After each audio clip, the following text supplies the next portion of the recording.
Après un accueil chaleureux des nouveaux Nocéens en mairie, la ville de Neuilly-Plaisance organisait ce samedi 6 septembre la traditionnelle fête de la rentrée au parc des Coteaux d'Avron.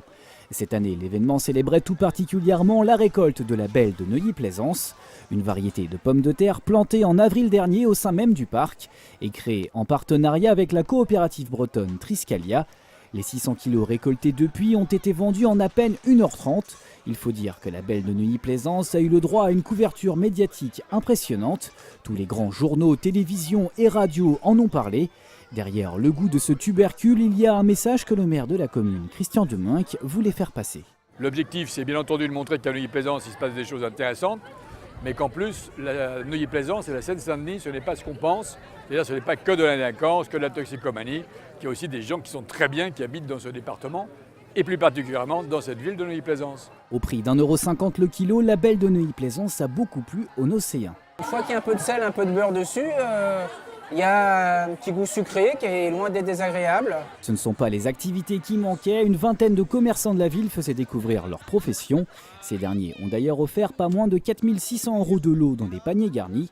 En plus des nombreux stands des associations nocéennes, la fête de la rentrée proposait pour la première fois de s'initier au journalisme, et ce grâce à un atelier animé par France Info. Les plus jeunes ont pu se glisser quelques instants dans la peau d'un présentateur de radio, une expérience didactique. D'ailleurs, tous les enregistrements de ces émissions sont à réécouter sur le site internet de la ville. Ça m'a appris qu'il faut bien parler et qu'il faut bien articuler, qu'il faut rester concentré et qu'il faut être prêt à tout moment. Du côté de la Seine, de nombreuses démonstrations effectuées par les associations et les services culturels et sportifs de la ville ont été proposées aux Nocéens.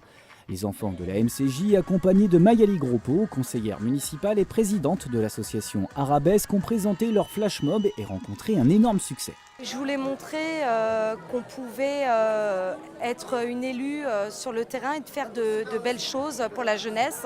Donc je suis quelqu'un de très appliqué et de très dynamique, donc je voulais le transmettre à ces enfants. Plus de 12 000 visiteurs ont profité de cette journée bien remplie. La fête s'est terminée de façon conviviale avec une dégustation de bœuf à la broche. Le concert final a lui attiré plus de 2000 spectateurs, un vrai succès. A noter que le parc des Coteaux d'Avron célébrera en cette fin d'année 2014 son 15e anniversaire.